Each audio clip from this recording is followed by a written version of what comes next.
उठ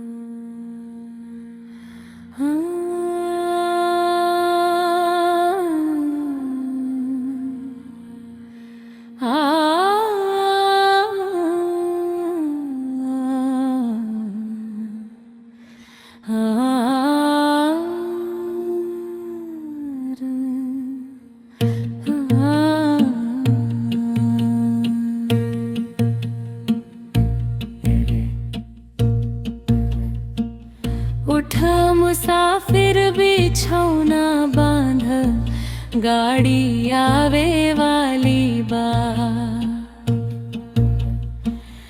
उठ मुसाफिर बिछौना बांध, गाड़ी आवे वाली बा।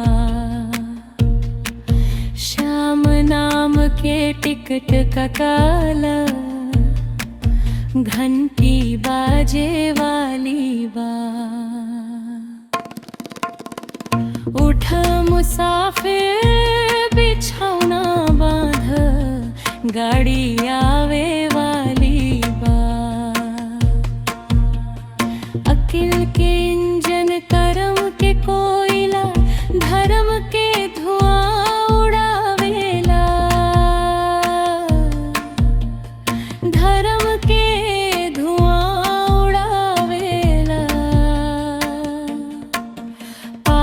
पुण्य के डब्बा लेके यमपुर जाए वाली बा।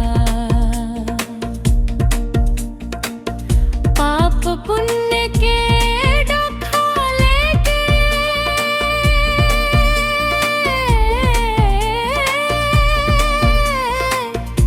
यमपुर जाए वाली बा। उठ मुसाफिर बिछौना बांध, गाड़ी आवे वाली बा।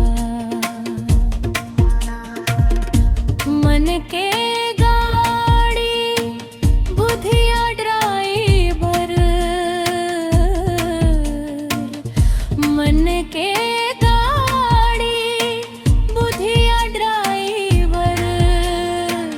सांस के बजावेला,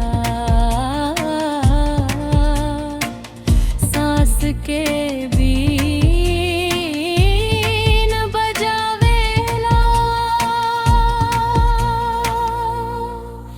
जल्दी स्टेशन पर आ जाइहा, उमरिया के ट्रेन छूटे वाली बा।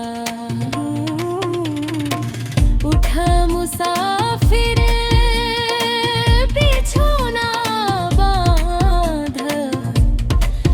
गाड़ी आवे वाली बा। साच धर्म के पटरी बलबा।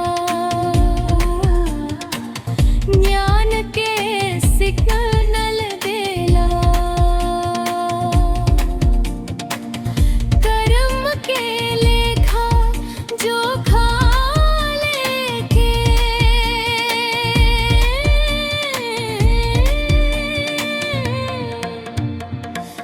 यमपुर जा